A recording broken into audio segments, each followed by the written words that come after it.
Welcome back to the Nasty Work Podcast. I am Nia Senior with my amazing co-host, as always, Coach Slaw. All right, y'all. This one, you might want to get you a snack, some wine, a drink, some because woo, the month of March has been madness in Lord. We got a lot to talk about, a lot to kiki about. So let's just start it off. Right now, we're recording this. It's no longer March, it's April 4th, but still, March Madness. And we are awaiting the final four games. How did we get here? What is the road that got us here? Well, child, just to preview it, my bracket is busted. It's cooked, fried, barbecued, the whole nine. I clearly had no idea who was going to be in the final four. Coach Law probably had a better idea than I did. Clearly, Rebecca Lobo, she might know what the hell she's talking about because, y'all, Her UConn is in the UConn, final four. her UConn bias paid off, okay? It did. UConn, Iowa, of course, South Carolina, and NC State. Now, did we foresee that? Absolutely not. But how do we feel about it? What are our predictions going forward? What happened? How did we get here? So, in the Elite Eight, LSU played Iowa. This was the most watched game in college basketball ever, y'all. Ever. Men, women, the whole thing. It was a show. It was Hollywood in the making. It was a movie. It really was a movie. It's one of those games you got to go back to and watch. Now, did I think Iowa was going to win? Not really. I really didn't think they were going to win, especially once Angel started cooking. But after she got hurt in the game a little bit, injured that ankle, I said, "Oh Lord," because as soon as she had to go to the bench, the team started to look a mess. This game birthed a lot of hilarious memes. Unfortunately, Haley Van Lith is the butt of the joke because she was getting cooked by Caitlin Clark on defense. Lord, it just was a very entertaining game. But Iowa, they ended up beating OSU by a lot. Oh yeah, I was live in person on the ground, okay? Sneakers on the ground. It was a movie in there. First of all, those Iowa fans showed up, okay? They were probably outnumbering the LSU fans like 70-30%. Wow, You that's know, crazy.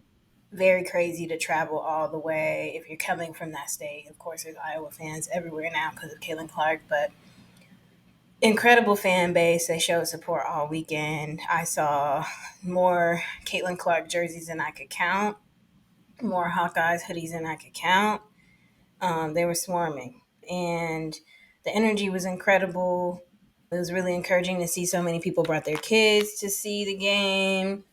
The LSU Iowa debacle over the national anthem is straight cat. So many Okay. teams over the weekend, I don't think were out there during the national anthem. And a lot of teams throughout the NCAA are not out there during the national anthem because often because of, media, what have you, it seems that they do the national anthem pretty early. Yeah. And teams, some of them routinely go to the locker room to get their final words in and their final prayer, whatever they do in the locker room with their head coach. And to say that Kim Mulkey purposely didn't go out there is just BS. And I don't think it's It, a conversation we'd be having if most of her players weren't black. And she's okay. never out there. Like most of the time, Kim Mulkey is not out there on the floor when they're warming up. And I'm just like, this is a lady that we literally have nicknamed MAGA Mega. Mulkey. And y'all think that she's going to disrespect the country by purposely missing the national anthem? Come on now. We have to just be so for real. Somebody Please. saw an opportunity to start a narrative, and the imagery of Iowa standing across the court holding hands in contrast made a good narrative for them. And so they went with that imagery. And so actually analyze basketball about basketball. How about that? So I'll leave that there. But the game itself was incredible, and I was on the side of the far end of the baseline side in section 111, close to LSU's bench the whole time. So I saw Caitlin Clark bringing the ball up first half and just really cooking. I was very confused by the defensive scheme that LSU chose, as many were. We were I all saw several confused. times the same things everybody else saw. Haley Van Lith sliding with it the best she could. Also, LSU bigs caught him screens a little faster. I don't know what that was about. There were not a lot of screen calls. There was not a whole lot of talking. from LSU side on defense. I thought that was strange for a team of that level. There wasn't a whole lot of talking about cutters. It was just like, y'all need to tighten that up. But like, I saw several times her go under the screen. I saw several times like no one hedging off the screen. They didn't Yeah. blitz Caitlin a lot. I think they were worried about Caitlin distributing and then having Them, to yeah. control too many leaks in the system. Because if she starts cooking with assists, then in four players on the team are scoring in the teens, then it's like, what do we do? Do. That's the only thing I can think of. But and then I think the decision not to put Flage on her in the first half made sense, but in the second half, I would have liked to seen Flage D her up sooner to give her a different look, more length, more athleticism. You can't really, at least no one's figured it out yet, how to stop Caitlin, Right. but you can make the shots more difficult, right? Like any extra movement she has to do is still a little bit more, and that margin of maybe 3-6 points could mean something in the fourth quarter for you at the end of the day. And I just didn't see that. And I know they were worried about Flage's foul trouble, but it just wasn't giving. And for all the complaints about Haley Van Lith and was she the right person? Like she can't guard. Like I bet you Haley Van Lith could guard y'all. Just I not don't know Caitlin who Clark. Caitlin Clark hasn't cooked. Yeah, I just like who has defended her well. I think the contrast because Haley Van Lith is abundantly clear was not allowed to shoot. Some of the shot selection I agree was poor, but like it It was was. very from Mulkey's reactions. It was like I dare you to shoot. Basically, don't be shooting. You're out there to pass the ball down low, and I don't know if that's the right vibe. I know that their strengths are Nisa Murrow and Angel Reese, but I I I personally believe that you should at least have your point guard taking enough attempts to where it keeps the defense honest. Right. And I think initially Haley was doing that, but some of those shots were selfish and like point blank. Trying to stir up shit with Caitlin Clark for sure. And then them going down low makes sense, like you said, with Angel and Issa being down there. But I feel like after Angel got hurt, like she just was missing wide open stuff. So it's like, okay, let's try something else. Let's go to a different hand. And so that's where I think that Haley could have started taking a shot, even if it was a midi or something else, because she can pull up Or from off right. inbounds plays, draw something up for her Uh, to get a yeah, three off. And last year, Poa made worse shots or took worse shots rather. those threes. Those made everything. It was terrible. So yeah, the point guard play for LSU now, of course, is questionable, but for next year. But like, I know in some sense they're looking back at that film like, Yeah. wow, that made a difference. But it's unclear to me that even with that poor shot selection, how much of a difference it actually made when they just really could not contain Caitlin enough. And Michaela Williams to me really showed for the first time that she's a freshman. Yeah, I feel like she's been showing it the last few games to me personally. Some of her shot selection, even her effort on defense, it just hasn't been up to par, in my opinion. But I feel like LSU, yes, when they look back at that film, there was not too much more they could have done for Caitlin besides trying something different. But I feel like the momentum truly just was lost after Angel got hurt because just seeing how she went off and they just looked so lost on offense, except for Flage was the only one who Yeah, kind of they looked like. basically had to run Flage on ISOs when Angel was out. And so, yeah, I feel like they honestly, LSU could have won that game had Angel not gotten hurt because they were cooking them on the boards. They were really, it was tied up at one point, like right before halftime or at halftime, it was tied up. Mhm. So, it was possible. I feel like it just wasn't perfect. It just wasn't in the cards for them to win, to be honest. But Yeah, also, they were so tired. When you don't have a deep bench and then you have your star person get hurt, then foul out. and Iowa, It's to like, their credit, moves that ball. okay, and Okay. they do. And so, and they were moving at a fast pace. I don't feel like LSU has played a team that moves at that pace for 40 minutes yet. Like there's been other teams that have definitely been, quick paced, but for that whole time of a game, they were winded. And that's just something that we've been saying since the very beginning of the season, that their conditioning was not up to par. And ultimately I feel like they kind of just got too I tired mean, to every even keep time it going. Flau'jae got winded, she fell. Right. Like, Right. And then because they were fouling, they weren't getting fouled that much on the other end, but when they weren't making their free throws. So yeah. it's like, okay, Yeah. Free throws were horrendous. I looked up at one point and free throws were giving like 33%. It was a yikes all the way around. So, yeah, those things, those very fundamental things can make the difference, and you can't let Iowa get hot and get on runs like that, or you just can't be successful. But I will say, Flau'jae Johnson is a force to be reckoned with. I don't think period. I've been that impressed with a guard in quite a long time. Like, Wow, high praise from Coach Law. her athleticism, it's different in person than it is the way it shows on TV. And some of these replays are slower. Like, Yes, her vertical jump is incredible, and her ability to time block shots is, I was amazed. And I think if her hand is big enough to palm the ball, she's another candidate for defensive dunking a player. basketball. Oh, Duncan. I think Mm. so.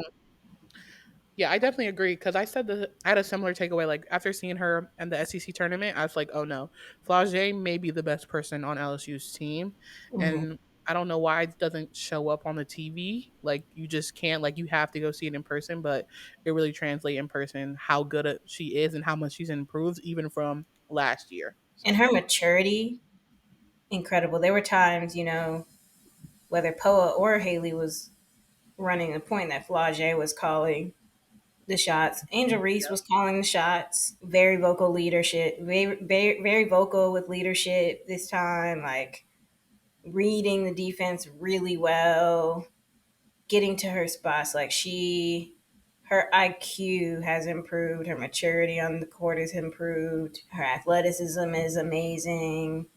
Whatever she's doing, I know they said that she's doing triple days often. yes, her schedule's Um, insane. that discipline has paid off tremendously. So shout out to her. And I feel bad for whoever has to go toe to toe with her next season. Okay. Speaking of great people toe to toe next season, let's move over to USC versus UConn. Oh, my heart. It it was a rough game. Coach Slaw is a big Paige Beckers fan. We both love her game, but we are Juju stands. It just was a This lot just going on. is, it's the bun for me, okay? It's the bun, and I love Mackenzie Forbes. Mackenzie Forbes, the Connecticut Sun, please, thank you. Um, Yeah, so that was just for one, it was a really entertaining game. I kind of hate that it was so late in the night. I mean, it still got a lot of views behind the LSU Iowa, but it really deserved its own spotlight for how, big of a talent. Literally, people were asking after the game, "Who is Paige Beckers? Never heard of her." I'm like, okay, so y'all tuned in, not knowing who she is, but now y'all are on notice. So that just goes to show you how good the game was, how much Paige was cooking. Like she's been on a tear. I feel like in the postseason, just cutting up, going Super Saiyan. I'm not saying that she hasn't been good in the regular season. She was, but it's just really another level. I feel like Juju has just shown why she is the National Freshman of the Year, or should be, why she was in talks of National Player. Her poise, her amount of dog, like just the way that she goes, and her just wanting to win. Like there is no end to what she'll do when it comes to not only just offense but defense. And I feel like she really is just so fucking good. Like, and she's just gonna be even better. She's a killer. It's nasty. Like, and it's not even like an aggressive competitiveness. Like, some people you can just see it on them and it comes off across aggressive. Hers is just like, oh no, I can tell she wants to win. Like she'll do whatever. Kobe referred to Steph Curry as the babyface killer. Like you just said, Nia, it might not come off Right. aggressive, but something behind those eyes Yeah. has decided your demise has come. Yeah. She's the Habasha killer. Oh, for sure. she's putting it on her back no matter what. No way. And I think her IQ is incredible. She's been around really mature players. She's going to have an amazing season next year. She's going to have so much drive, like more than she already has, which is crazy because she didn't accomplish her goal this year. But Right. like, she blew it out the water as a freshman. I mean, people were coming up to me in the office being like, "That Juju, like, da da da." Man, I'm glad she's graduating. I was like, she's not graduating. This is a freshman. I'm not gonna say who in my office said this, but I like she's a freshman, and they said what? I was like, Exactly. yeah, it's real out here. My God. The right pieces come around her, and it's up. It, It's truly up, and I'm very proud of her. I know she was breaking down at the end because she really yeah. wanted it bad, but That like really broke my heart. No lie. I was like, oh, Juju, that, it's that hurt okay, my soul. sister. She got used to losing, y'all. Right. Lose. I don't know She about won the that. state championship. She won Gatorade Player of the Year twice. She was like she's not used to losing. So yeah, shout out to her. She's just A bucket. the term of the season has been generational talent, but like that is truly what she is. Literally generational. My God. But overall, what did we see in that game besides just the talent between those two stars? For me, like I said, I'm a Mackenzie Forbes stan. Shout out to the Forbes list. She is so clutch, and you can tell how mature she is, and just the way that she can settle her team down. I just feel like that's such a asset. Sometimes it's not everything that you can do in terms of what you do with the ball, but it's your temperament, how you can relate to your teammates, convey different information. And I feel like that has been her strength all season, but it really showed in this last game. And even her ability to hit clutch shots. Like she'll go and hit a three right in the right moment when they need it. And so I'm really excited to see what she does in the W and who picks her up, because she is going to be an asset to any team that she's on, whether she's getting playing time or she's not. So UConn, Nika Mule, she had a hell of a game too. I was, Finally, ooh, not finally, Lord. no better time to wake up than now. Like Right, they're clicking. Things look good. it looks very looks very good. It looks really Um, good. ooh wee. Yeah, my Cause I, burger is cooked. cause honestly, nobody could have told me UConn was gonna be here with a 3.5 4 weeks ago, players. 4 weeks ago, you couldn't tell me this is where. But you know what? I should have stuck with the criteria. We had the We criteria, had the right? criteria. And we tried to keep it cute. What do you always stated the fundamentals in basketball? We had the criteria. We said Hall of Fame level coach. Coach. Yep. Stars rise. Look at Paige. Look at Aaliyah. We said, have they been tested? They play a hard out of conference Uh, schedule, y'all. schedule. Yeah. That's not by accident. We said uh, Chemistry. chemistry. Well, I thought about this, and it's hard to have better chemistry than if you have been having to rely on just 6 to 7 of y'all very close to the vest the whole season, right? Exactly. And the way they move on defense is telling of that, Mm. Talk about it. right? So should have stuck to the criteria. We should have. Um, Because, baby, they was sitting in that trap and it was working ooh, every time. I said, okay, we see y'all. Y'all know something. But well, yeah, now the way that, they made a couple mental mistakes at the end. It was and a I think that was fatigue, to no. be honest. I mean, when you are Yeah, playing 40 minutes, like you're eventually going to be tired. yeah, but But I no, tried yeah, to be cute and slide USC in there because I just really wanted that for Jew, that was like, I was rooting for the naysayers. I was rooting for the DIs. I just wanted it for her. I wanted it for And I the really wanted nerds. it for those seniors too, those The nerds, yeah, that's like, rare seniors. Like I really wanted them to get that opportunity as well because they've been working their ass off for 20 years. oh, not 20 years. All right. They're Not too all much on doing 'em. something, right? Right, right. Five. Yeah, yeah. I just have developed a love for that team, and so yeah, I wanted it for them. But UConn, I mean, they did what they were supposed to do. But yeah, after Hannah Hidalgo walked in their trap and took over their trap, nobody could have told me they was gonna be in the Final Four. But hey, here we are. So Now, let's move on to the other side. So it was South Carolina versus Oregon State. This matchup that we said was going to be interesting just because it was kind of like, okay, their bigs kind of are the star of the show at Oregon State. And I feel like the guards, I mean, Camilla, don't get me wrong, is a star for sure. Ashton Watkins, all of those on South Carolina, they're just so deep. But I feel like the guards have been kind of stars, at least in the postseason. Malaysia, and that kind of switched in this game. I feel like the bigs are who showed up in for South Carolina versus Oregon State, and the guards were kind of nowhere to be found. Pow Pow shot wasn't following. Malaysia was on the bench. Chloe, Rangers three wasn't, some yeah, of that selection I wasn't fill in. feeling. I get but it wasn't falling. It was there. A couple of them were open, but like some of it was selection. But defensively, I Exactly. think she did pretty well. And did. And then only other thing I have with South Carolina, we talk about them so much because we love them, but them blowing that 22-point lead, that's just so concerning to me. It was on what Friday against Indiana. Yeah. But I Yeah, feel like they had a somewhat of a lead and with Oregon State. It wasn't a crazy lead, but they still blew it. mm-hmm. It's like they get out there and I'm like, okay, basketball is a They game of started runs. making careless errors, being a little too casual with the basketball, shooting a little too free, Right. letting the team get in transition, and then the other team get in transition because y'all shooting these threes, and then they get them long rebounds and take it down the court. Tighten up, tighten up. That third quarter on Friday gave me heart palpitations.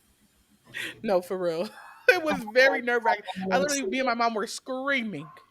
Yeah, I was sneakers on the ground for that as well. I ran into some of the fams in the hotel afterwards, and everybody kept talking about that third quarter, like, and blaming each other for whose fault it was. They were like, "It's Molly Benetti's fault." The third quarter, and it was just a joke. It was just a joke. Okay. I was But like, like, and shout out to Molly Benetti, cool peeps, and a goat because to go this long without a significant number of major injuries on that team is incredible. truly, she's doing a big Um, one. he's really doing incredible work. Yeah. Yeah, and that Like you said. Raven, I love Raven, my Atlanta shorty. I love you so much for that. And the press are talking about who can guard us. Who can guard us? She had so many iconic moments this weekend. It was mad funny.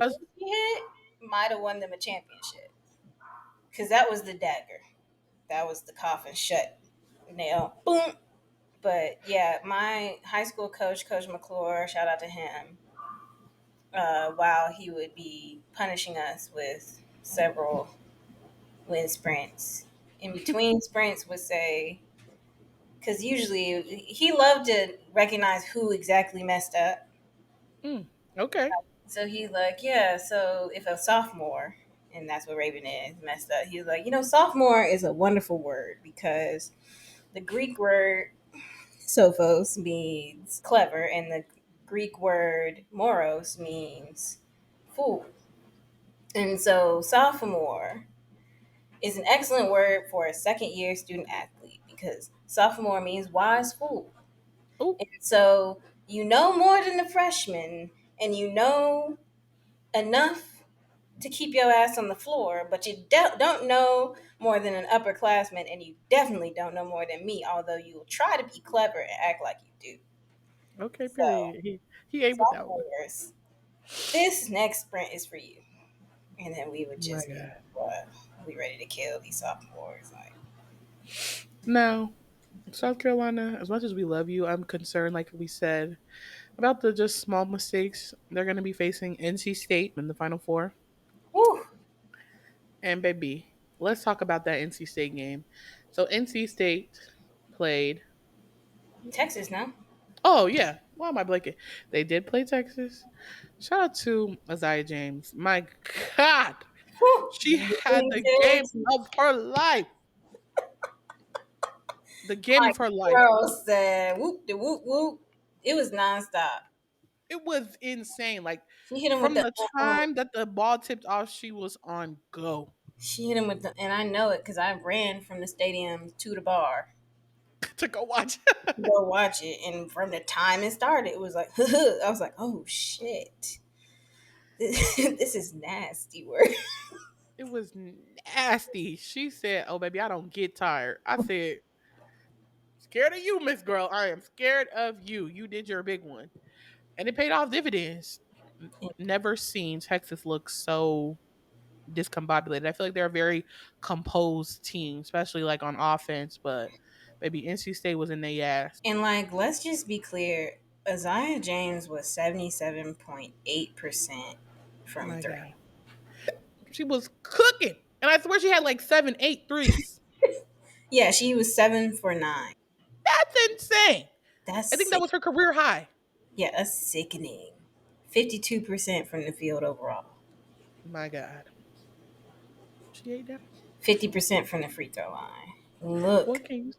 the thing I'm most excited about in a North Carolina State South Carolina matchup is another thing my coach used to say: pressing teams don't like to be pressed. They're gonna be tired. This is probably going to be one of the fastest games played all season. 100%. Defensively, offensively, both teams have is crazy. I think we're going to have to see more minutes from Maya. Mm, Like we're gonna have to keep bodies fresh. Like, and that's easy to do if you're South Carolina because you got a lot of bench players. But exactly. the shooters got to shoot this game. Shooter. That I was just about to say that. I was like, what does South Carolina need to do to bring home the win? Guards got to show up. It's non-negotiable because Isaiah James, Sanaya, they will shoot us out the gym if y'all don't show the fuck up Yeah, y'all gotta get on that ass. And and early. Nia Rivers is a class act. Number one, she Mm-hmm. said, "No beef with South Carolina, but I did Period. tell Dawn I'd see them again." And she stood on business. She She meant that. did. 100%. She's on a mission. She's a very smart player as well. Exactly. And I feel like this is the revenge tour.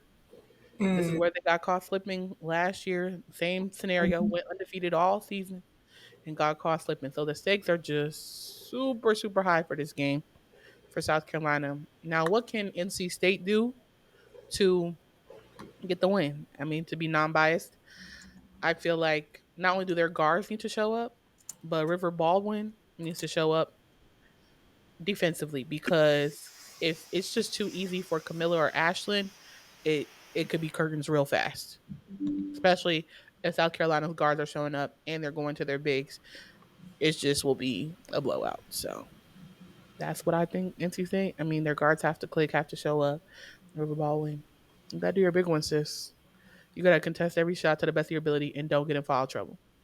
Now I don't know what else that pin gonna do with Mr. Westmore, but it's gonna have to be superior. Felt tip, something with those X's and O's. Yeah, I think it's going to have to be a very strong defensive game for South Carolina because North Carolina has like 5 players that could score in double big figures. So everybody's a threat. You cannot hide on D. Even Mimi Collins, I think, is somebody to look out for. Yeah, she'll hit a She'll make sure she get her 10 to 12, and she'll pull down some rebounds. And they don't have as much of a bench, but the folks that do come up off the bench, Zoe Brooks scores and is a another great elite ball freshman. player. And they don't turn the ball over. That's very true. My So, I mean, they haven't faced the South Carolina pressure, let's be clear. But part of the reason they don't turn the ball over is because they rebound so well. yep. So So it's going to be have to a fundamental game you're going to have to block out because they're getting like what 46, 47 rebounds a game. They're like second or third in the country for rebounds. So yeah, like I mean Camilla down there grabbing rebounds. Ashley down right. there grabbing Ashley, rebounds. not But grab it. they're going to Sanaya, actually have grab to it. battle somebody this time. It's going to be great. It is. It's. I'm excited But for the game. I anticipate South Carolina will pull it off. I think so. I don't think it'll be a blowout Mm-mm. by It'd any definitely means. be a fight. It'll be a fight. It'll be within 10, but I couldn't ask for a better matchup, honestly. Like, I'm I excited. shame myself for sleeping on North Carolina State, and I think we all should. And shout out to their men's team as well, having an excellent season and also going to the Final Four. Super cool. So yeah, like it's really screw the true blues, like Duke out, North Carolina out, like it's the Wolfpack, okay? They run the Period. triangle now, okay? So shout out to them. On the other side, we don't got Wolves. We got Hawks, Hawkeyes versus UConn. So Iowa versus UConn. This is gonna be white on white crime, Lord. This is Trump versus Biden for real. This is maybe that's not fair. This is Hillary versus Bernie. It's gonna be a show. I mean, I love the narratives around this. I mean, from their freshman year, it's been a who's better, Paige versus Caitlin. Paige, won Player of the Year, Freshman of the Year. Now Caitlin has been the Player of the Year 2 times back in a row. We know Paige is coming back, Caitlin's leaving, so it's like this is the final matchup that we will want to see. Like the two that they say are at the top go head to head for a final spot in the national championship. You really can't ask for more. And regardless of who wins, I feel like either one of these teams versus South Carolina is another great narrative. UConn versus South Carolina, long-standing rivalry. Iowa versus South Carolina, it's a rematch from last year. So it's like, okay, I'm just excited. In terms of actual basketball, child, it's gonna be just a lot of great shots. Paige Beckers to me doesn't take bad shots. She's just so smart. Her IQ is insane. Efficient. And Caitlin, maybe isn't as efficient, but it's always star studded. She's going to throw up 50, 11 threes, and it's going to be, you're going to all every single time. Like, No, like watching Caitlin Clark was crazy. I didn't expect to be as amazed as I was. It's like it's nuts. it's Um, nuts. she could be more efficient if she had another. And this is no disrespect to Marshall or Fulter or like if she had other like 5 stars to throw the ball to, Right. she wouldn't have to get 40, right? She is the offense though. Like She I is. wouldn't be surprised if 65% of the offense from Iowa, based off of shots and assists from Caitlin, isn't their offense, right? Like 65%, I would say, if not more. Whereas Paige has somebody else to throw it to. That's a little more consistent, right? It does. I think the difference is going to be what UConn. If UConn can keep their legs up under them And I get and tired. stay out of foul trouble, they can put a lot of pressure on Iowa defensively. For sure can. And Aaliyah Edwards, some clicked in her mind last game. She looked like a mad woman. She was punishing everybody. And was. And I feel like when you don't have, or even if you have a decent big on the other side, Aaliyah just can be more dominant. And I feel like Hannah Stokey is a decent big, but not compared to Yeah, Aaliyah. she ain't with that. Aaliyah's a pro. She's not messing with Aaliyah though. Like Stokey's a Exactly. great player, but she's not messing with Aaliyah.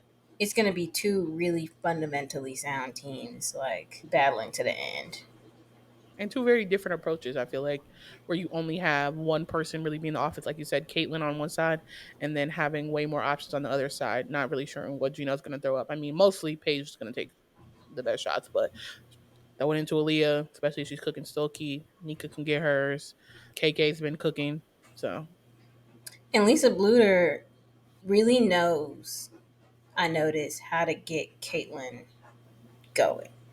It mm, like she senses there's like not that you really need any motivation for Caitlyn, but like there was a right. couple of times she like is like whenever she does this, it's like they spread the floor and almost ISO for Caitlyn and let her cook, and it's like a momentum shifter. Period. Come on, observation. There's times where out of bounds plays, she'll design them for Caitlyn to make a read that gets her an assist that people are not expecting. Like Bluter, she be She's a thinking. thinker. She's a thinking girl. I like that because Period. Caitlin's reads are so well timed, right? Like she knows how to find who's in the paint. Savannah Affolter reads Caitlin the whole offensive play. Like you cannot miss Savannah. Savannah makes the right cuts. Savannah flashes to the right spot so Caitlin can get her the ball. She's smart and she's Period. watching Caitlin the whole time. If you're defending her, you need to be ready for that because Period. she's like, I'm trying to be the next option no matter what. Like I'm trying to make sure she has another option. So yeah, I had a lot of fun watching them. More than I anticipated, honestly. We love a nice surprise. That kind of wraps up our final four combo. What's our predictions? Well, we said South Carolina's going to pull it out. Who do we think Iowa versus UConn is going to get the? I really don't know. Uh, Ah, ah, I feel like for narrative purposes, if it's the giving refs Iowa. cheat, it's going to be Iowa. It's giving Iowa. Like, let's just say Iowa. At least we know Paige coming back next year, you know? Right. They got another go at it, so I'm pretty But sure it's yeah, I Iowa. think if I wasn't a sold fan before, I fucking am now. Like, Caitlin Clark can hoop. And Period. it would be great for her, for the game, if she can bring a national championship home to Iowa. I'm still South Carolina Gamecocks all day. So, All day, cocks up. but it would be great, for the books, for her and her career, for the state of Iowa, for the Midwest generally. No, that's real talk. No, Like, it is. and she's gonna continue to be giving back in the Midwest. It looks like because Indiana has the first pick, but like, and it would. I hope it would humble and shut up and silence some of these pundits who get on there talking about she's not. Well, she's not Brianna Stewart. Well, she's not. And she's not. She's not Brianna Stewart and she's not Maya Moore, but she is Caitlin Clark. And Exactly. she doesn't have the pieces around her that They Stewart had. and Moore had. But you know what? She said herself she thought she was going to UConn. So take But that up with Gino and them. period. He said I had already committed to Paige. I wasn't looking for Caitlin. Yeah, like he don't have room for he's Oriema. Like he don't have room for both. Exactly. That wraps up our final four. We gave y'all our predictions. We gonna see how it turns out. I'm excited to watch. Excited to see. Now, we said it's gonna be a long episode. Get your snacks, get your drinks, because not only has the games been great, but there's so much other stuff going on in the women's basketball world. It's insane. Like, I feel like we're getting a new headline every day, every second. Turn on your damn ESPN notifications if you don't have them on at this point. Twitter notifications is the whole nine. So, if you don't know, Kelly Harper, Tennessee Lady Vols coach, got fired, y'all. Sorry to that lady. Unemployment's hard. But the talk of the town has been who is going to fill that spot for her. And so right now, there's a short list. On that short list is currently Coach Yo, who is the head coach at Ole Miss women's basketball. There is Cara Lawson, who is the head coach at Duke, and some other names that are on there. But we mostly want to talk about those two and the additional Kimberly Mulkey, because Coach Law has a theory that I do support on potentially Like who is going to be it's more of like a conspiracy theory than it is any conspiracy. substantiated, credible. It's a fucking reach, honestly. But in my Top shelf. wildest dreams, it happens because it entertains me mostly, but also because I can really see it. Like, Right. So since you're already on the topic, just go ahead, lay it out, give them your conspiracy theory. What's the points? How do we arrive at the fact that you think that Kim Mulkey, the current LSU head coach, could potentially become the new head coach at Tennessee for the Lady Vols? Boom. You got the well, stage. Moki has a history with Tennessee in that Pat Summit was one of her mentors, and she credits Pat Summit in helping her understand the right routine, helping her to understand how to motivate players, and helping her understand. And this is coming from her memoir, right? Like this is not coming from like Right. from Kim Mulkey's memoir, like to give some context. And like even when it came to things like parenting, Pat Summit like told her like you can be a mom and a coach. Like it's Yep. possible and you can do it well. So I think in some sense, knowing the legacy of that institution, knowing how badly they want chips. Like Yes. that's why they're impatient with Kelly Harper. Like they said, okay, two Sweet 16s is cute. Second round, nah, we don't go out in the second round. We're not doing that anymore. We need Elite Eights, Final Fours, and chips. Like we need to get this Step it up. program to the right spot, and we've been doing it without enough recruiting. Like we need somebody who can draw these kids, who can get them NIL, who understands them and is willing to let them be themselves. That's who Moki is allegedly right now. She definitely can Allegedly. build a book of business as it's considered with either recruiting kids or the NIL Yeah. part of things. And even with the pieces they have coming back, right? Like LSU is still kind of in a flux, right? As to where they're actually going to stand in the conference next year. Adding a couple players to the conference this next year, like Texas is coming into the S. Yep. Um, and so I think I could see her for the right price, right, going over to Tennessee, and honestly potentially taking Flau'jae, Michaela Williams, a couple pieces with her, Yeah. and starting the dynasty Over at again Tennessee. over again from scratch. And I say that also because her contract says, if she gets terminated without cause, then they have to pay her $2 million. Mm. But if she leaves, she has to pay them $2 million, right? Right. And you know that's a pretty penny. Like that's like 75% of her salary. But often when these shifts happen in the new contract you sign, like they give you like a signing bonus or enough Exactly. money that'll cover the buyout, so you're straight. And Right. she ain't And if hurt for any money program either. has that kind of money, it's going to be Tennessee. Correct. Or is willing to spend that kind of money because they know where they want to be. So I really could see it, and that's just like in my wildest dreams. But I really think if we're talking about who deserves the job, it's Kara Lawson. Right. I agree. I think it makes the most sense. She is a former Lady Vol. She's done a great job at Duke, honestly. Even getting them to where she got them this year, Sweet 16, is pretty damn great to me. And I feel like it would be much easier for her to recruit at Tennessee, not only because she's a Lady Vol, just because of the name, the brand that they have.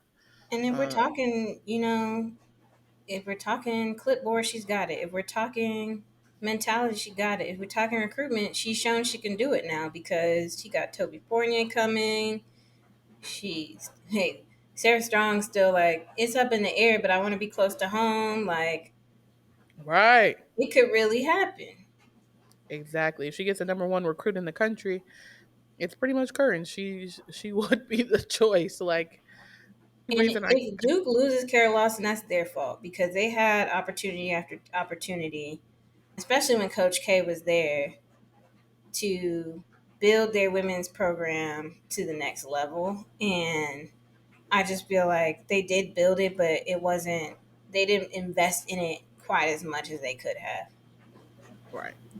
And plus, the only reason I could really see them not really picking her is because just of how conservative Tennessee is as an institution, and she is a black woman at the end of the day. So it's like, okay, that could potentially be it. But speaking of another black woman on the short list at Tennessee, we have Coach Yo, and y'all, Coach Yo is a character. She recently had a spaces over the last week where she was talking about the transfer portal, just wanting to just be transparent about it, give those coaches, other people that are in it tips. But the main news that we've got from Coach Yo is that she has recently hired the former Syracuse coach who had sexual assault allegations against him. So honestly, Coach Law and I talked about this offline. It's just very sickening. It makes me question if she even plans to stay. But even if she doesn't plan to stay, it still has me looking at her sideways because why would you bring this person in and you're not going to be there to safeguard or do whatever or set up this institution to have an abuser? Was there nobody else available? Like there had to have been. It's honestly really treacherous. It's disgusting. It's absurd. I hope this actually kind of knocks her in terms of going to Tennessee. Because before I would have been like, Coach Yo, she is an up and coming coach. Not saying, she doesn't have the skill set to go to Tennessee and really turn that into a marquee program, especially with the naming of that. She could easily do better recruiting over there. But with this last decision, I'm just like, girl, you don't need to be a coach, honestly, period, if you're going to put the danger of your students at risk like this. That's just how I feel about it. How you feel about it, Coach Law? It was 19 individuals at least who spoke to the athletic and accused him of improper behavior, bullying, abuse, and some of inappropriate, unwanted touching and being uncomfortable with things like him kissing them on the forehead. Um, in a previous accusation, a father of a player filed a Title IX complaint for sexual harassment on behalf of his daughter. These are not like things you Little, skirt over, right? And I saw that, you know, Ole Miss released a statement, sorry, addressing how he's had relationship with the program for 20 years and they're confident in his character. He's a family man. Whenever I see those words in a statement about somebody, like I should know you're a family man by your behavior and your the way you carry yourself. It shouldn't need to be said. And family men, it's the people who are closest to you that can do these things. exactly. Who are we letting close to our youth? This is not to say that this dude can never have a job again, but does he need to be working with young people? No. And the politics of women's basketball coaching and staffing and hiring decisions is interesting and complex.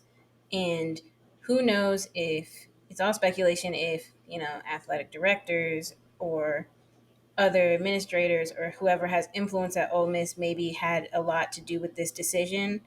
Let McPhee McEwen's behalf.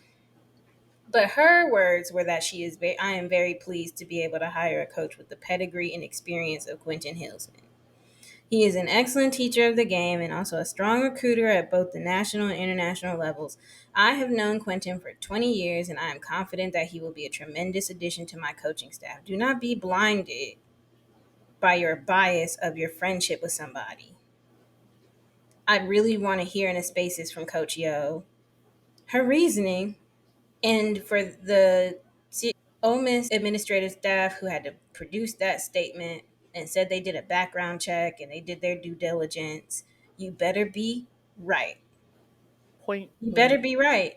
Because, quite frankly, it makes me concerned about how you check any official staff member in the athletics program or not who works for that university. It makes me highly concerned. And I'm so glad that you said that piece because Shakira, if you guys don't know, who graduated from Ole Miss, who's currently in the W, tweeted, it wasn't a direct tweet, but a lot of people were speculating about what it was about. But she was like, he'll fit right in, talking in reference to the new coach hire at Ole Miss. And so Yeah, that just Shakira further Austin. goes to your point of, is this a program that this is just acceptable? Is this something that is the norm at that program? Is this something that has been ongoing? Is, based on that statement, it seems as such as they have been exposed to some type of abuse or some type of misconduct from coaches or other people on that staff or in the athletics department at Ole Miss.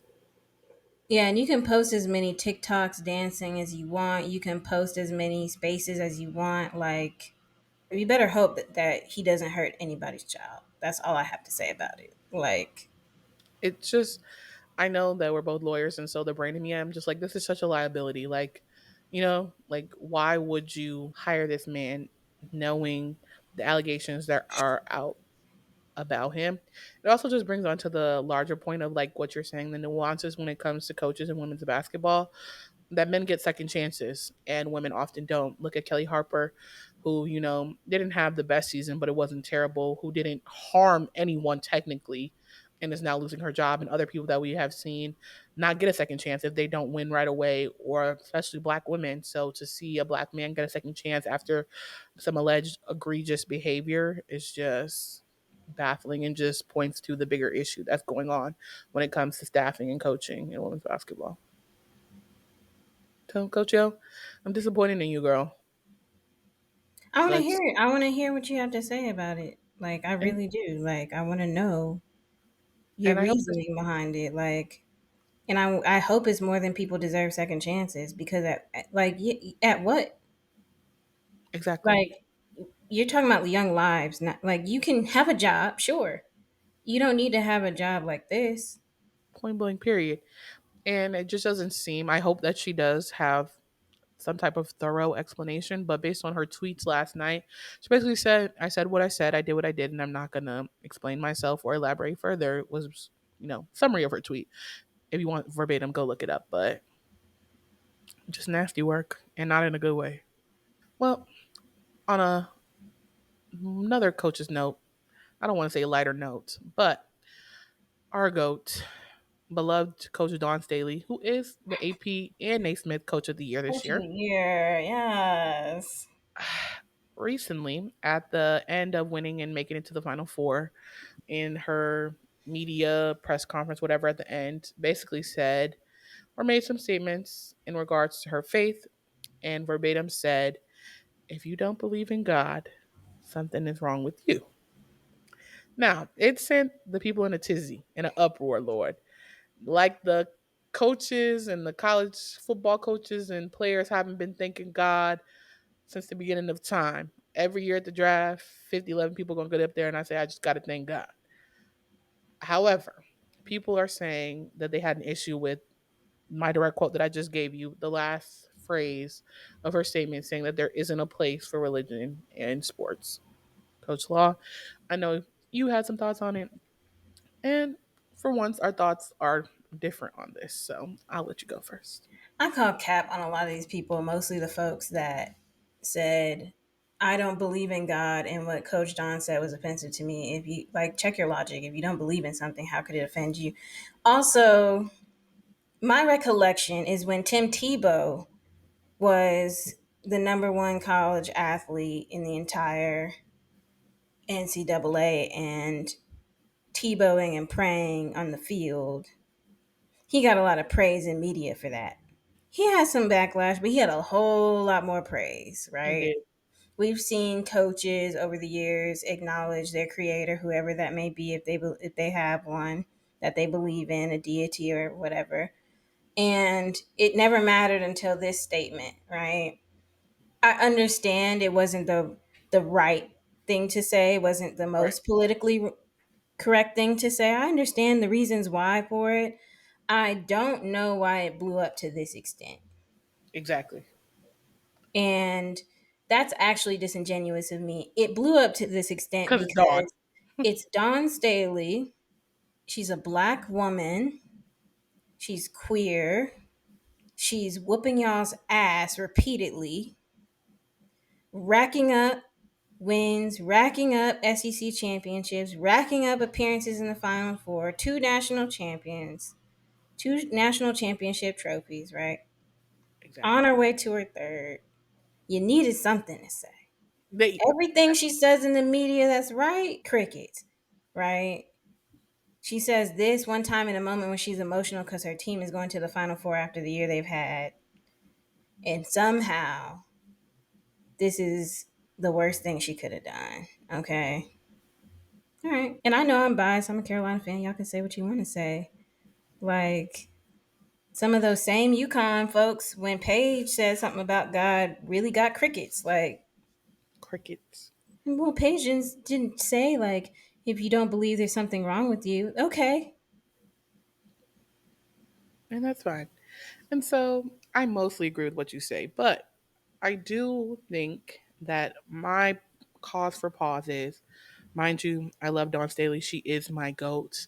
I didn't have an initial issue or turn up of what she was saying. That last line, I was like, okay, I maybe wouldn't have said that. Like you said, it wasn't the most politically correct. My thing was in the press conference following that, And all the media that she's done since, people have asked her about it, and she refuses to apologize. And You don't want to walk it even, back. she doesn't want to walk it back. And I totally understand wanting to praise God, praise, your creator, whoever you believe in, or displaying your religious beliefs on the biggest stage. However, acknowledging when you have made people uncomfortable, I think is important, especially when it comes from her vantage point. When her There's been so much said about her players, about her program that has made her comfortable. You would think that coming from that standpoint, she would be willing to say, "Hey, if this offended you, I am sorry," or like, "Hey, I didn't mean it in this way." Now, I'm prefacing this to say anybody who knows Dawn Staley or follows Dawn Staley or, theoretically knows her, knows she didn't mean it in the way that it was said verbatim. It wasn't like I'm not going to mess with you because you don't believe in God, or I think that you're a bad person, or so on and so forth. Because there has been people in her program that she has loved on, players that she has had that are of different faith or of no faith. So I think that's disingenuous. However, I think that Dawn could have apologized, could have walked back that last little piece. And the fact that she's standing 10 toes down on it in all other media is kind of where I'm like, do I agree with that? Not so much. But her initial statement, thanking God, I don't think there's anything wrong with that. And like you said, if you are not of the same beliefs or you're not religious, it shouldn't offend you anyway. But if it did, she could say, well, I'm sorry that that offended you. But that's it. Yeah, I'm Thoughts all on for her not apologizing for shit. Because y'all don't apologize when y'all treat her or her players racist and crummy and trash and make up bullshit. This is also true. Y'all never apologize for things that are just pure evil, right? So I don't think she should have to apologize. I don't. And that can be my toxic trait. God's still working on me. Okay. And we just gonna have to agree to disagree on this one. I would love if she would not even just necessarily apologize, but hey, as simple as I offended you or I didn't mean to offend anybody statement is enough. But like you said, I think that it's ridiculous that we've spent, not us on this podcast, but people have spent so much time and harped on it because she's done 50 things right. So the one time that she does something Something that's not wrong even is wrong, that's questionable, and that is getting this much highlight when her team's gone undefeated and they're barely getting any media attention is absolutely absurd yeah. and If Kim ridiculous. Mulkey, if Magamoki said it, we'd be laughing. It would have been a meme. Real talk. If Kim had said that shit, we'd be giggling right now. Yeah, I think it's just people hold on to an unrealistic higher standard Hmm. than they do other coaches and people, just period. So Yeah, that's fact. That's facts. that's very much a fact. But that's enough on that. More in coach world. It's less on coaches, more so on how that leads into our talk on transfers, who's going to the draft, and all of that. So as we have previously discussed, or if you don't already know, Coach Kenny Brooks, who was the former coach at Virginia Tech, has left and is now the new head coach of Kentucky for their women's basketball team. But why this is important in terms of the transfer portal is we now have the update that Georgia Amore, who previously played for Coach Kenny Brooks at Virginia Tech, and Clara Strack have entered the transfer portal and designated on their transfer portal do not contact. So if you guys don't know what that means, that basically means, hey, I know where I'm going. Don't call me. Don't reach out to me. I'm not interested in knowing about your program. I know where I'm going. And so it's pretty much understood, assumed, inferred that they are following Kenny to Kentucky. However, there have been a lot of other big names Ooh entering the wee. transfer portal this week that we didn't see coming.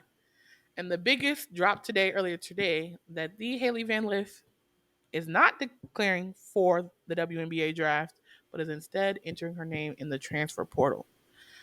So, Coach Law, just for the sake of it, for shits and giggles, where should Haley Van Lith go for her final year of eligibility?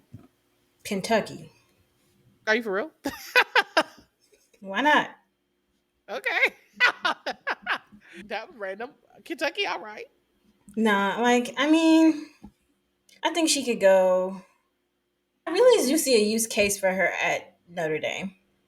I know they have Hannah Hidalgo, But I really think her as like a 1B or a 2 option is very satisfying to me, my homegirls. And I think Neil Ivy, would give her that good care she needs, Yeah, that good nurturing care she needs before she embarks into the big world of professional basketball. I agree. And they call Notre Dame Guard University. And Mm-hmm. so I think she could benefit a lot from being over there defensively, even though you said, it's not that big of a deal. She could hide a little bit on defense on Notre Dame too, because Hannah is there and she's going to get it done. They do need a shooter because I'm not sure if Maddie Westbeld is coming back. I'm not either. And plus, she doesn't have to worry about playing the point between Hannah and Olivia Miles going to be healthy next year. Yeah, she It can be makes where a she lot of want to sense. be. They could. It would be nice to have a little off the ball screen shooter type, you know, and can still create their own shot. Another slasher. Like it would be nice to have a little something. I think Yeah, Hannah does very well when she's ball dominant, but when she, as far as her like evolving into a player like a Paige Becker's type of player, like I think that would be awesome to have that option. I agree. I like that placement just for shits and giggles. I also think that Haley Van Lith could go to Maryland. I think that she could easily fit in with the culture there. I think her and Brenda could get along fine. They also need shooters. Brene Alexander has declared for the draft. I mean, she was a fifth year. Jakia Brown Turner is also declaring for the draft. So their main shooters are going to be gone. So they're going to need somebody to fill that role. And Haley could easily do that there. If she wants a win now mentality, okay, maybe not. That's not where you go. Um, but if she just wants to go, They cooking her today, like maybe Oregon, maybe somebody or said Oregon is egregious. home. That's Maybe just she petty. goes home. People have been cooking her all day. Yeah, I Yeah, hate it's that very for her. mean. It's a very harsh world. It is. Y'all get set up to fail guarding Caitlin Clark and then holler at me.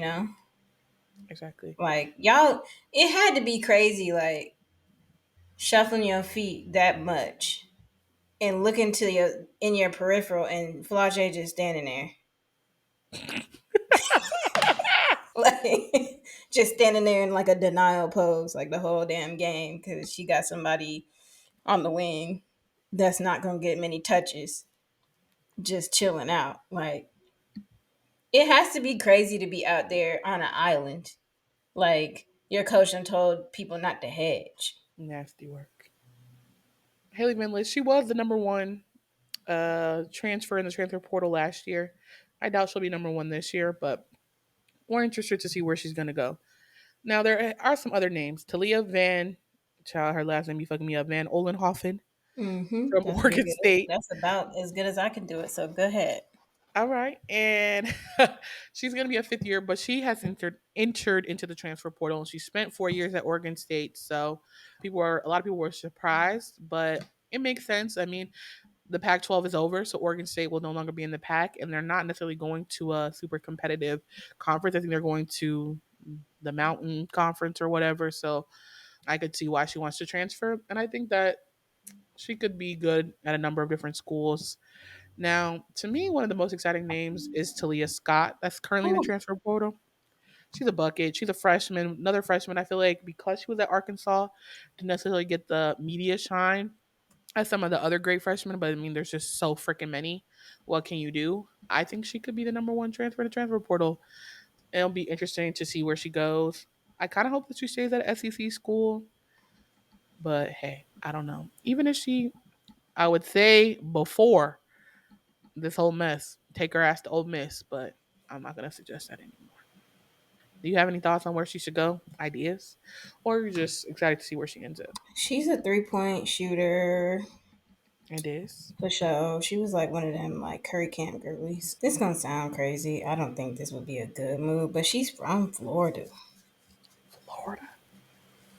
Now I mean, they are losing Leilani. Leilani has declared for they the draft just as suck. well. Like Oh my god. Go on. being at home is a draw for some people. It is. Like but Florida does suck. Well, she could go to Florida State. Sarah Bajetti has declared for the draft. They're going to be looking for another shooter. They're not much better. I feel like Florida State is better than Florida. To me, they were Next better. year, They need help. That's what I'm saying. She can go help. help or the help? Cause child. Ooh, jeez. Not too much on Miss Tanaya Ladson. Okay, but and I'm from Georgia. Full disclosure, so I hate Florida schools, even though I went to one. Exactly. That's what I was like. Girl, did you go to I was school? a troll my whole college career. A good spot for Miss Talia Scott. If Haley and her went to Maryland, that's a bag. Okay, Bird. I like it. I could see that. I don't see how Brenda gets her to come, but I don't either, but no. I could see her in a North Carolina State jersey. Okay, I that's think she cute. matches their, yeah, I think she matches their swag, their go getter attitude.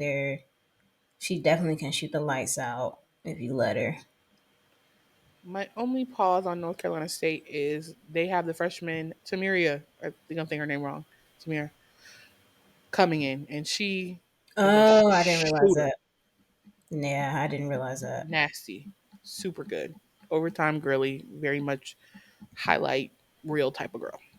So that would be my only pause with telling Talia to go to NC State. Now, could she go to Duke and go with Miss? If Kara's still there, I think that's a move. But like, Kara got like what five-star recruits or some shit. She She does, cleaned up. and she could go cook with Juju. Go out to the West Coast. Yeah, Juju gonna need a point guard. Juju gonna need a lot of things. Yes, look. I mean, apparently the freshman class is coming into USC is supposed to be star-studded, all Americans. How you feel about her going to Texas? To go cook with Miss Booker, I'm not Mm-hmm. mad at it. Coming up behind Rory, she'll be a senior, so I mean, her playing time might be limited, but in the next year, works her up for junior and senior year to be great. Gives an additional person from Madison to pass to. Mm-hmm. A knockdown Spreads the shooter. floor a little I'm not bit. mad at it. That's kind of cute. Mm-hmm. Stays in the SEC because Texas is moving to the Correct. SEC next year. I like it. I think It's I cute. like since they got old girl coming in North Carolina State. I think I like that. I like Texas for her.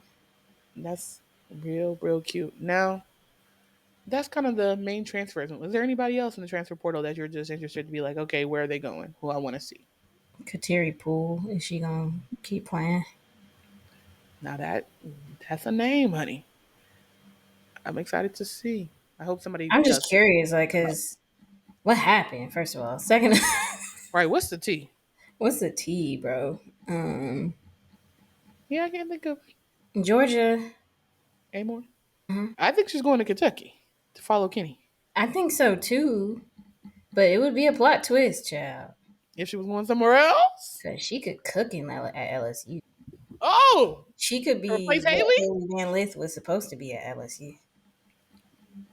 Now that's a championship contender team. Flage, Anissa, Georgia Michaela, no Amore. longer a freshman. Georgia Amore. They get a good They need quality another big. big. They need another big though, because I love Del Aaliyah Del Rosario, but Rosario. she just not.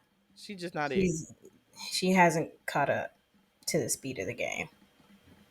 Correct. And they need to replace Angel. So that could be real cute. Now I don't know if Miss Amore fits in with the whole I team. think she can. I think she has a higher IQ than Poa or Van Lith. Yeah, this is true. Okay. I I really like do. And if anything, I think her shot's more consistent.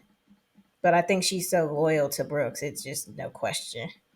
and it makes sense, being an Aussie coming over here, the only person she really knows or only knew coming from, overseas. So I'm not mad at it, yeah. But in other news, not in transfer news, but in the same vein, we finally got the news. The Bayou Barbie is out. Ooh wee. Angel Reese has declared for the 2024 WNBA draft, y'all. And she did it in style, honey, via Vogue, American Vogue cover. Vogue. She said, "You bitches can't do it how I do it." And that's just so Nah, cool. I'm the queen. That's what she said. That's what she said. And I love the whole rollout, the Vogue, living for that, the pictures, ate down. But it was really the video and the statements that she's released, what she said in the video. And I'm like, okay, she gets it. She understands. She said, I want to go to be a rookie. I want to be at the bottom of the total poll to work my way back up. She's like, I want to get better. And so that just gives hope for what we've talked about in the past about like how's she going to improve her game? Does she need to stay in college to do that? Or will going to the pros do that? Will she have the determination to do that? And so based on these statements, it could just be all talk, but I'm hoping that there's some action behind it. And she really goes, puts that work in and becomes the dog that I know she can be in the pros. Yeah, and I know like there's been some mixed reviews on whether she should stay, whether she should go. Some have even said she should stay and protect and perfect her craft. But like, I truly, honestly think like, and I've said this in a previous episode, like her going to the W and being a pro and having to do her skill work like every single day against pros is what's gonna make her better. Exactly. Like it's different and getting to work with the Asia Wilsons of the world, like and see how they approach their day to day, their process, and learn from that. Like, the sky's the limit for her if she really dedicates herself to it and is disciplined about it. And having the opportunity to get a fresh start in a new environment, I think is going to be great for her too. Like, the media is always going to media, but these college athletes, being around some of the boosters this weekend, being around some like those fans this week, the pressure is way different. Mm, Like the lights are brighter. the lights are way brighter. And when you're a pro, like sure you represent your team to some, like of course, but like you're still your own brand and you're in control and of your narrative differently. But when you represent an institution Mm. the way these kids do, and so many play like stakeholders are putting so much pressure on you to represent that institution and be the face of that institution. I mean, that level of pressure is insane. And I haven't been to a March Madness tournament and seen like this far in, like Elite Eight games, how intense it is. And these 18 to 22-year olds are some of the most mentally tough people I've ever seen. They have to deal with a whole lot. It's great, like the media they deal with, the graciousness they show fans afterwards and signing and all of that stuff, like having to take care of your body on the road with like you don't know what hotel you're gonna get for real. You don't know what food options you're gonna have for real. You gotta just stick it through, do the best you can, keep it going. Like to see her bounce back when I saw her in the game against Iowa in the Elite Eight and she took that weird landing on her ankle, got off the court. Again, I'm on the LSU bench side baseline. She's sitting there talking to her trainers like, now just give me a second, give me a second. Let me figure it out. And as soon as she was able, immediately got up and got on the bike because they had a stationary bike. She got up, walked on her ankle a bit, loosened it up, got on the stationary bike and started pumping, Right. warming herself back up, getting herself back into it. And finally was like, all right, I'm ready to get in. I'm ready to go. I was like, oh no, she's built different. Dog. Dog She's mentality. built different. Like, so all those folks who had a lot to say about, oh, she cried. Oh, she cried because she lost to Caitlin. No, No, like, not even she close. gave that, she gave that game everything she had. She gave college, the college game, everything she had, and then some. And we're all forgetting that Caitlin's been belligerent since she started. She's been waving people off. She's been giving to John Cena. Like, but somehow Angel became the villain. Like, oh, well, she called herself the villain. Check your facts. Like, she was talking about, me and my coach were talking about how we're the good villains. Like, she didn't say, I'm the villain of basketball. She didn't Exactly. make that her brand. The media painted her to be a villain, right? Like, people fed into it, right?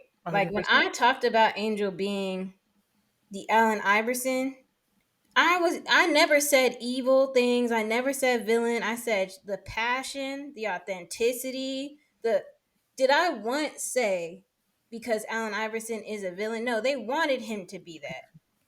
The But what media. he was giving is the real. Exactly. And it's just even more analogous because just in the same way that Allen Iverson was the media's villain and he became Black America's not sweetheart, but just their champion, is the same way that the people have rallied around Angel. No, mind you, it's not everybody, but for the most part, Yeah. Black community loves Angel. I have so many friends, people I know, who reposted, watched that draft video, talked about Angel going to the draft, and they don't even watch basketball. That just goes to show you the impact and the brand that she has because it can relate to what she was going through, being made the villain when she wasn't the villain. So And I had a coworker chat to me about that game, and he was there too, and saying like, no, like Angel is really something. and Like she's got me. I'm gonna continue watching thank God. because of Angel. Like Caitlin Clark, is Caitlin Clark, but like how she handled the paint, everything she did to grab every rebound she Yeah. could, directing the like she's that was her team. Very much the leader. And he's like, when she hurt her ankle, it definitely slowed things down, and they better thank whoever they gotta thank because she's really something. And I'm gonna follow her into the league. He literally said that. This is a white guy. He said that to me. He's like, I haven't even been Period. following women's basketball like that. So like all the people talking about, not all the people, but all the immediate people, especially who've been trying to do a smear campaign on Angel, talking about LSU is divisive, like she's growing the game. There were Quite literally. tons of little girls there to see Angel, just like there were tons to see Caitlin Clark, and they're both well deserving. And y'all need to stop the cat. Like, honestly, just say you're racist and go. I'm tired. And I feel like that's the theme of it all. You just say that you're racist and go. Just say you're racist and go. Like, That's the mic drop on this episode, y'all.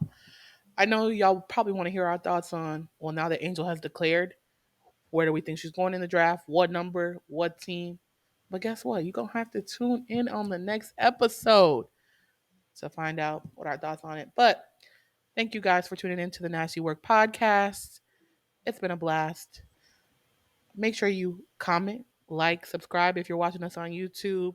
Give us a review if you're watching on Spotify or Apple Podcast. I'm Nia Senior.